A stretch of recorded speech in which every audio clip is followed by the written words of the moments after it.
Welcome to the next over-explained video. This one is going to be on Alistar. This is such a fun champion, and I'm always a little bit sad that this champion isn't more popular. He's so simple but requires such precision. It really makes me feel like the game of League of Legends is beautiful when you play Alistar well. So let's jump into this game, and let's start off with my setup. So as you can see here, I'm going Aftershock with Inspiration Secondary. Now I still believe that there are the two main directions that you can take with Alistar. You can go this Aftershock setup, or you can go this Phase Rush setup. And the Aftershock setup is going to be better against engagers and short-range comps. So that's what we're going to see over here. I'm against a Leona. They have a melee top and a jungle. And Alistar is mainly serving the purpose of being a counter to engagers in my pool, to disengage and then to outscale quite hard. I wanted to test out bone plating against engager matchups, but in hindsight, I would definitely go second wind because bone plating is just going to get popped by something random like an Ashe W, and Alistar's never going to get one shot, especially with Aftershock, so you're always going to find that value in second wind. Otherwise, the setup is going to be pretty standard, Hex Flash and Cosmic Insight to have as much uptime on my flash as possible. I want to talk about the matchup now, because this is a really tough one. Ashe Leona is incredibly strong in lane. Both of them are lane bullies, and Ashe's extended all-ins is one of, if not the best, for ADCs in the game. And similar to Leona, especially against melee matchups, if she can find multiple Qs, then there's no coming out ahead in an extended all-in. So just on paper, in isolation, this is a really scary pairing. But then we think about our lane, like Kai'Sa and Alistar. So we're short range, we have nowhere near the amount of extended all-in threat that they have, and Kai'Sa is notoriously weak against Ashe. There's just no way that you can get your short concise trade and get out before Ashe extends those trades with her long auto attack range and her slow from her passive and her approach velocity rune that she takes. And then, of course, I'm going to be much weaker than Leona early, but I can look to disengage. But mainly from the ADC matchup, this lane is just going to be so hard to play. So my main goal is going to be to just minimize appropriately 2v2, stay healthy. Maybe at level 3, if they misstep, I can get a short, concise trade on the Ashe and then get out. Maybe we can minimize so that our jungler gets to come down and then help us get a crash into base or find a gank. Or maybe we can just outplay them and hope for the best. Okay, so I'm going to be warding mid-bush and then going home for sweeper. And I like warding mid-bush only as Alistar nowadays because he is so weak level 1 that people love to just walk forwards and pressure from this bush to punish Alistar's weak level 1. So I just want to have that information to work with if necessary. I also expect to get shoved in, so I don't feel like I need the trinket to deter a gank or anything like that. Just getting aligned with my ADC here. And it comes as no surprise that they are trying to pressure us level 1, so we have that information to work with. I'm going to be pretending to walk into the bush to try and bait out her Q cooldown. And if she gets the Q off on me and Ashe can't follow up because she's quite far away and because our minions are here and she's really far extended, now at least she has no Q, she has no Aftershock, and this gives us a little bit of space to enter the lane. If I were to just brazenly face check the bush, then if I get stunned kind of around here, it's more likely that I'm going to get punished. I'm just trying to eke out a little bit of an advantage to see if I can gain some space in the lane. And as you can see, the Leona had to back off because she has no Aftershock, she had no Q, and then this ward is going to come in clutch to help me just get a little bit of damage here. What this also does is it allows me to stack up one stack of my passive so that I can get more passive rotations off to stay healthy in this really tough matchup. And as we can see, my Kai'Sa is just having a really tough time dealing with the Ashe. And then what's going to happen is I'm going to try and stand my ground in this bush. The problem is that we're just so much weaker that I'm going to take a pretty poor trade here. So I should have just left. What I wanted to do is say I get this bush so that my ADC has enough space and enough pressure to at least last hit minions. But that's not possible, so I'm just going to get chunked. And then we're going to be conceding. I'm going to allow them to get level 2. I'm going to just try and stay in range of XP. I'm going to be guarding my Kai'Sa so that when Leona does hit level 2, if she tries to E onto my Kai'Sa, then I can just disengage. So now the only goal is to stay healthy, make sure that we catch all XP, help my ADC find last hits if possible, try to block the Ashe W here for my ADC to keep them healthy. So far, so good, no disasters. I'm going to be using my stack on the cannon, and then I'm going to be trying to help my ADC last hit under tower here. I see that that ranged minion is going to need some help for my ADC to last hit, so I'm going to headbutt it. So we get that one, and then I'm going to allow my ADC to last hit that one, and then fix the last one with my last relic stack there. So all in all, staying healthy, not dropping behind in farm. And then I noticed earlier that they suspiciously walked in this direction, and it's very likely that they would have gotten a ward in Tribush. I'm going to go and sweep that out. It is a little bit suspicious of me to be doing this, so I feel like they know that my jungler could be around here now. And you can see their body language is a lot more reactive, it's a lot more defensive. And then my jungler pops out, and I think that they're just out of range here. I don't want to trade my flash for just the enemy support's flash, so I'm not going to try and flash combo the Leona here. I want to achieve more with my resources, and I feel like I'm just out of range of comboing onto the Ashe. As you can see, my mouse is kind of hovering over the minions here. I want to find a W into a Q flash, but it's just not going to be in range.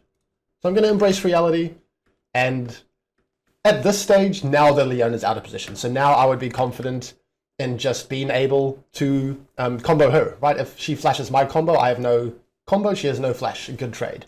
But I don't want to combo immediately. I want to see if I can save my cooldown so that I can combo after her flash, because she's starting to really be out of position now, especially if she starts taking damage and getting slowed by my Talia.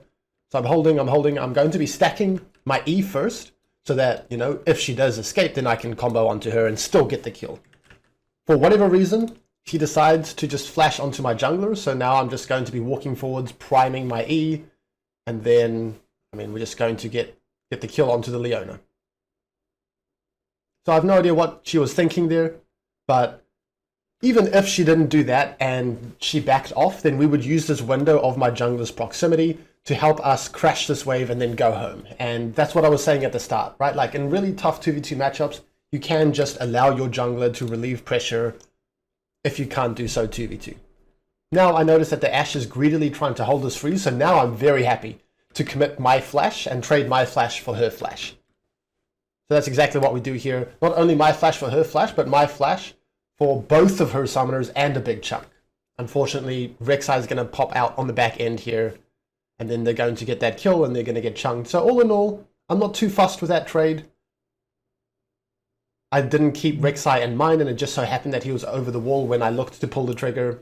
It happens. Okay, so I'm now going to be timing some flashes. And how I do this is, once I have pinged the enemy flash, then I just add 5 minutes, because that's the flash timer, and then I think if they have Cosmic Insight or not. I know that Ashe is going to take approach velocity over Cosmic Insight, and then I just give myself, 10-15 seconds of not having pinged it immediately when she did flash. So it's a rough estimate, but that's about the time that she is going to have a flash back up. Same with the support. I know that the Leona flashed forwards. I know that she does have Cosmic Insight, so I'm going to take off 45 seconds from the AD flash timer. And what I find timing flashes does is it not only gives us useful information to punish flashes, but it also just brings everyone together and gets us focused to the task at hand. If you have a teammate that's so engaged in the game that they're timing flashes, then it's more likely you're going to focus as well. So there's not much else that I can do besides just try and get here as fast as possible. I notice that the enemy Sivir is here now, and Alistar is fantastic against Sivir because I can press WQ and her spell shield cannot block the CC. So I combo right onto her here, and then she ends up needing to flash the wall. So I'm going to run forwards here and start just getting in tower range here so that my teammates can finish the Sivir off. Because if they needed to run forwards, I don't want them to tank the tower. I'd rather do that myself. So we get a kill on the back end there. Awesome.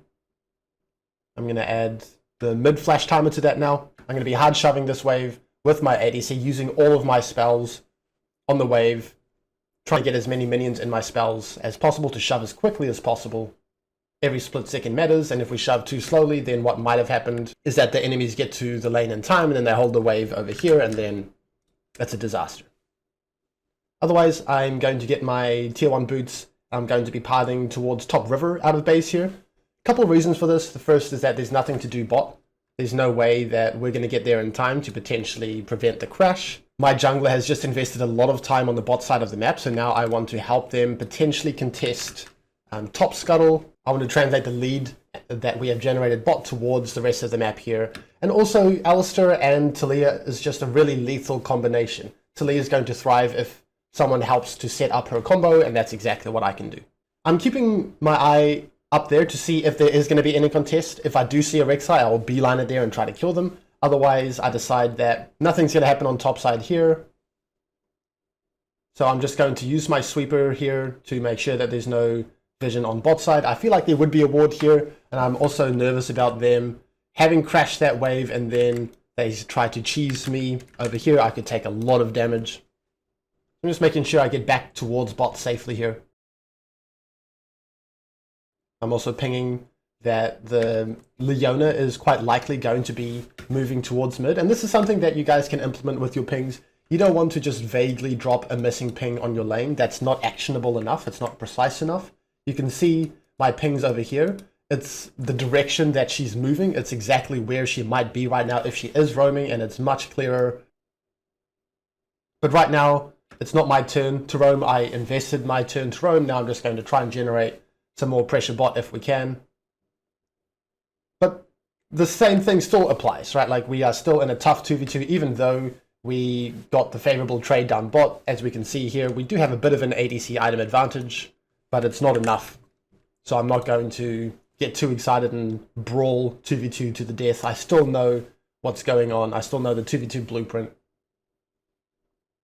And here I'm pinging to shove because I'm nervous about this wave getting stuck around the middle or on their side of the lane when they have space to all in and kill us. So while we have the opportunity, I would like to try and crash this wave, and that'll also allow us to use our jungler. When our jungler's on our side of the map and we have a freeze, and the wave is on our side, stuck on our side, then we can potentially look to get something done. And I know that the enemies have no flashes, I have timed them, so I really want to abuse that window as much as possible as well. Our wave has really stacked up, then I get confidence in just flushing the Leona out of the bush, because she can't just stand and fight when we have the huge minion advantage. And right now I'm going to find a quick window to find a combo, again to get some passive stacks, to get a little bit of damage on her. And also I feel confident that she can't just commit to an extended all-in with this big wave right by us here. But she thinks that she can, so I'm just going to kind of block the Ashe W and look to take a heavy trade on the Leona and just let our minions kind of do all the work here. So that ends up working out. And then here I'm just going to layer the CC as well as I can, headbutt her into the wall and then find the Q. And then kind of a similar thing, if my ADC has to chase forwards, I will be the one to tank it if she wanted to ult or run further in. So I'm going to tank a tower shot and then we're going to crash in base. I decided to channel my base early because I don't need to shove the wave anymore. It's already very low. My ADC is perfectly fine in shoving that themselves. And now I'm going to get my tier 2 boots. I'm going to go Boots of Lucidity. This is the best boots for Alistar when you're going to be a little bit more reactive and disengagey against short range comps. And then I'm piling straight towards the middle of the map here. Again, my ADC is going to be in base. Their tempo is quite delayed because they stayed for a plate around bot. So it's very unlikely I'm going to get anything done by piling bot. So I'm just going to poke my head around mid. And on this window, there's not much to actively do around mid. I'm not going to kill the enemy mid laner, right? Because they just shoved the wave there.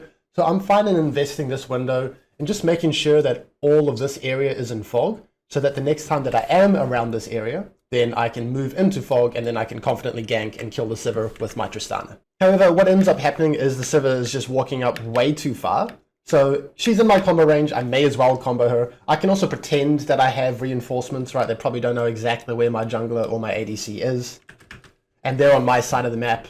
So I'm just going to try and push her off, and then I'm going to time my auto attack so that as soon as this ticks up, my auto's already in the air. To make it as unreadable and as fast as possible, we end up getting quite a bit of a chunk on the Sivir, and then on the back end, I'm just going to dodge her boomerang to stay as healthy as possible. And then notice the Leona in here, and I'm going to be moving quite confidently. This is just a bit of bluffing because my jungler is actually topside, but I know that they don't know that. So if I'm moving confidently between my auto attack, you can see I'm right clicking here and then I'm sprinting forwards. This is something that can really help you in the vision control minigame, is these mind games that you can play with fog. So I'm pretending like I have reinforcements and then I just push her off, get this ward of theirs for free and protect my pink. And then I'm just going to be going back towards bot here. My goal is to potentially try and hold a freeze, or at least get closer towards level 6. I don't want to be ditching my ADC because they have quite a big wave here, right? So best case scenario, we hold a freeze. Otherwise, I'll prevent my ADC from getting dove on the stacked wave, and then I can look to link up with my mid and my jungler a little bit later. Unfortunately, I get tagged by the Ashe W, and then my ADC gets Leona E'd on, so now I am in full disengage mode, and I'm going to try and, use my spells as best as I can in this situation. I decide that the Leona is extending quite far, so I'm going to knock her up, and then I'm going to headbutt her into the tower so that she can take some tower shots, and then I'm just going to try and cut the trade as much as possible. So even though she took multiple tower shots, you can see how scary the Ashe's extended fights is, and so I really try to keep that trade as short as possible. Okay, so now I'm quite chunked, but I do have my passive, I do have my refill ticking, and then on the minimap here we can see that the enemy jungler is showing. Otherwise, I was content to just pretty much AFK under our tower, make sure that my ADC doesn't get denied or dove. But now we're going to have a little bit more freedom. And I'm also approaching that level 6 mark. And now we actually have a significant AD item advantage. I'll see if I can stop it on the items. So if I do find an all-in on the ADC, then this is going to be a favorable fight. If I waste my spells on the Leona at a bad time and then they jump on my ADC, that's going to be bad. That's just a typical engager versus engager matchup. You have to be very precise about when you're using your spells. So let's see how I play out this window, because we have the item advantage like we saw. We have the level advantage with level 7, level 6 versus level 6 and level 5 in here. So now I'm going to try and find an opportunity. I'm not just going to brute force flash onto the Ashe right now. Even though we might be able to get a kill, I want to find a better opening than just straight brute forcing here. And how I do that is I'm going to kind of play the mind game around this mid bush. I'm going to be walking forwards. I'm going to try and flush her out. If she lets me flush her out of this mid bush here, then I have a lot of space and I have an opening onto the Ashe. If she doesn't let me into the mid bush, then I can kind of play the mind games around this. I can kind of walk forwards, bait out her Q, walk backwards, maybe jump on her and get out if she's a little bit more isolated. And maybe when we have the big wave advantage, then I can have more confidence. But she just lets me take the mid bush for now. Now she's going to walk forwards, and now I'm going to be, again, trying to bait out her Q. You can see here that I'm really spacing and tethering, and then I place a ward in the mid bush, and she has used the Q, and then boom, she uses the Q on the ward. Now there's a huge opening, and now I'm going to combo. And not only do I not have to invest my flash in this combo, I find both of them in this combo, so this is just a perfect fight. There's no way that this doesn't work out for all of the reasons that we've talked. And then at the end, I'm just going to try and give my ADC the kill. I don't want to steal it because she was in no threat of dying. So I just want to have a look at the setup one more time. It was a similar idea to that level 1, where I baited out her Q and her Aftershock, and that gave me space to start playing. It's because of the engager versus engager matchup. You have to be very careful when you use your spells. I'm trying to space the Leona here. I'm pretending like I'm running forwards because now I know that she's going to prime her Q, and then, that's obviously going to be a bad start to the fight for me if I just immediately get Q'd. So I'm playing a bit of a mind game. I can't just immediately run straight to the Ashe and combo her because Leona would disrupt that. But I'm pretending I'm going to do that to bait out her Q cooldown, and then I'm going to ward the bush so I can have vision of her, because if she just runs away while her Q is primed, once the Q times out, then I can jump on her, or I can jump on the Ashe, and then she makes a mistake of investing her Q that has already been primed onto the ward, and then that's all the go button I need. So I immediately pull the trigger, don't have to invest my ultimate or anything. So another crash into base, and now we're in a really, really good spot 2v2. The game is getting later as well, so now I'm more inclined to translate this lead more around the middle of the map. I have tier 2 boots, important neutrals are going to be spawning on the map as well. And it's just going to provide for a healthier game state if I translate that pressure to other roles, instead of just constantly winning bot 2v2 but potentially letting the rest of the map deteriorate. That's how you really carry games. I notice that my mid lane is getting jumped on, so I'm going to start sprinting towards the mid lane action, and as you can see, the path that I took out of base was kind of between mid and bot through the base gate to keep my options open. My jungler isn't active on the map right now. If my jungler was active, then I would definitely link up with Talia and look to force something, whether it's a dive bot or a counter jungle or a gank mid. Either way, I'm going to be running to the action here. I'm going to be activating my sweeper to make sure that this area is in fog. It's very important that this area around mid and around the bot river through the Raptors entrance, like this general area here, is in fog so that I have a lot of freedom to move in and out of mid. And then we notice Leona. She is wildly out of position. So I'm just going to make sure she dies. I'm going to headbutt her.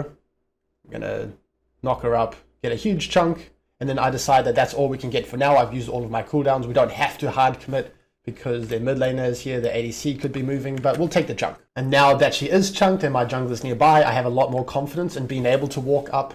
I'm going to clear this pink. I'm going to be controlling bot river here. I don't want to ward Tribush yet because they could be standing there and they could instantly clear out the ward. But my jungler's nearby. We know the Leona's chunked. We know that our bot lane is pretty fed. You can see my pinks on the minimap here. I'm picking assist. I want my mid laner to shove mid and then collapse towards bot on a dive. Because we're in a really good spot. And not only all of those points, but the jungler just gave away their location being topside with the grub. So now this is just... we have to dive here. It's very hard to mess this up, especially as Alistar, who can tank so easily. And the ADC is good enough to realize this, so they're going to try and back off. And I don't mind if they back off, because they're going to concede tower plates and waves, and that's what we're here for. We're going to be generating a huge golden XP advantage either way. Then they try to all-in my jungler. So that's fine, they use some more resources. They're still bleeding out bot. And I don't want them to try and walk back in and start to catch XP. I don't want them to get greedy. I want them to understand that they're not going to get anything, and if they contest, they're going to be in trouble. So that's why I combo on the Leona here. I don't want her to buy space to re-enter bot. And she just has to end up flashing. And we're still generating that bot lead. So now the game is just snowballing completely out of control. And it all really stemmed from that initial gank where the Leona decided to hard engage instead of disengage. Okay, so I'm pinging to dive. But unfortunately we see that the enemy is collapsing from all sides and their top laner has TP'd down. So now I'm in a bit of disengage mode. And this is a really important skirmish. If this goes poorly, they can start to get back in the game. If this goes well for us, the game is practically over.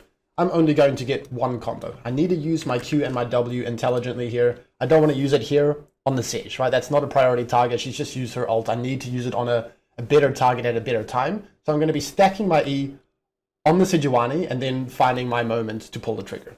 My eye is drawn to how much trouble that my ADC is up here. I don't know how they got in this horrible position, but now I'm inclined to just combo here as quickly as possible and try to keep her alive, and then that's going to be a decent value of my CC.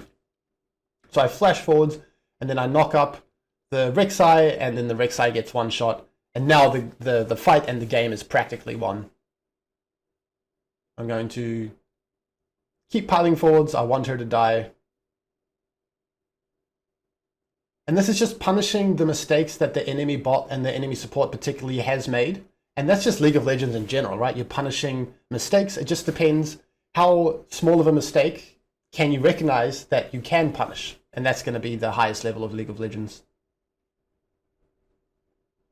Building towards Warmog still.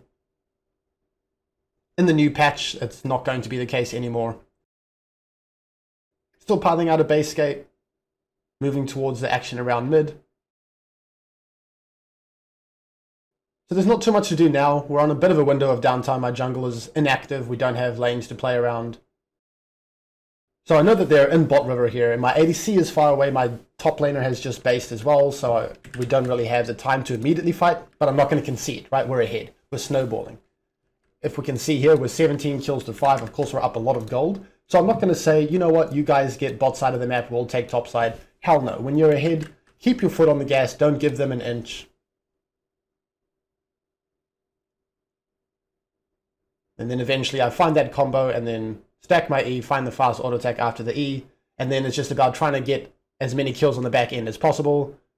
Here I'm going to try to ult to break the CC so that I can find the two-man combo. Unfortunately, I was quite slow with the ult. I should have ulted as like a buffer so that when the CC comes through, then I'm immediately cleansed. Then we might be able to find a couple more kills. Misplay on my part there. Otherwise, now we've pushed them out, and I'm just going to try and take as much as possible. This champion is fantastic at diving, so I'm going to dive. I have Aftershock, I'm tanky. So this game is a bit of a stomp. We're still going to have a look at a little bit more. Otherwise, at that stage, anything I do is practically going to work out because we're too far ahead. But I don't want the enemy to have access to any part of the map. Not to their mid-outer, not to their jungle. This is really suffocating. I'm asking my jungler to invade here. And this is the hallmark of like a great jungler versus a good jungler. Great junglers are going to press the advantage. They're going to be living in the enemy's jungle, finding windows to take camps, never allowing them to breathe. And I feel like my jungler is not really playing the map appropriately. Sure, her blue side camps are up, but who cares if we can be taking all of their camps and setting up dives and picks instead. So I'm trying to encourage her to come invade here. My mid laner is wildly out of position. It happens. So now, since they invested numbers bot side, I don't think that they are in a position to contest top. I think my jungler can get this without my assistance. I have some great vision on the map as well. So instead, I'm just going to posture between mid and my jungler to see if any opportunity arises. I'm going to sneakily take the blue buff here before it disappears off the map as well. Otherwise, kind of another window of downtime here. My ADC's base was a bit unfortunate because this was when my jungler was active, so we really should have stayed on the map there and gotten something done. Otherwise here I'm going to try to push the ADC off. I'm going to try to protect my mid wave so that my ADC can get here and shove this. So this is a bit of an unfortunate window, and it's stemming from my ADC's base and my mid laner's death that they are getting to take bot side completely and we don't really have a response, which is not good when you're ahead. Otherwise, next objective is Herald. I'm keeping my eye on bot because I believe that they are most likely to concede this objective and continue to try to suffocate bot side. So I'm going to be keeping my eye open if I can shift bot and prevent a dive or help my Tristana out. But it looks like my Tristana got access to the wave. I think I hang around here just a little bit too long. I should have pivoted or based a little bit faster. But I get my Warmogs, I get my pink. Warmogs, of course, at this stage in the game is going to be fantastic when it gives you all of those unlocks. And now I'm going to be pathing towards bot river here, and then when my jungler is active on the map, then we're going to really start snowballing and accelerating. I see that my Tristana has moved, so I'm going to be running forwards here. I have complete confidence in comboing someone if they got in range. They don't, that's fine. Going to sweep river here again. Pink out this ward as well, and now they have no river vision at all. I'm going to get that mid ward, so mid wards are incredibly important in the mid to late game. You want to get them as deep as safely possible without the enemy spotting them out. And if you've been paying attention, I've had them relatively consistently in this game. Unless there's a fight, I'm going to prioritize that instead. But here we spot an opportunity onto the server. And this is just, this whole window of the game is going to be pouncing on opportunities. If they're mildly too far out, mid or bot, then the Alistar and the Talia are just going to be popping out from fog and killing someone. So they're not going to have access to camps. They're barely going to be able to protect towers, or they'll get dove, and then it's just going to be really hard for them to play the game. So here I'm just going to be disengaging as well as I can.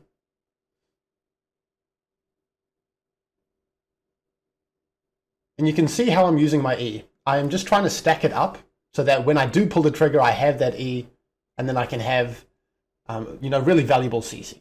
So let's look at that one more time. I do a poor job initially of disengaging this. I should have tanked that arrow. I'm stacking up my E, and then I knock up the Rek'Sai, and then I should have held my W here, because I W the Leona as she got her E off, so even though she gets knocked away, she's still going to get pulled through with her E. But then on the back end, I'm just going to pop my ult, stay tanky, and then, with this build, with Aftershock, with Boots of Lucidity, I'm going to be tanky, I'm going to have my cooldowns up pretty quickly, and then I'm going to be able to get a pretty big combo next time. So I'm stacking up my E, and then on the back end, I notice a bunch of people here, so then I'm going to pull the trigger, flash combo. Pretty hard to mess this fight up from this far ahead, but you never want to get complacent. You're never entitled to a win. You should always try your best and keep your foot on the gas when you can. And we'll have a look at one more window in this game.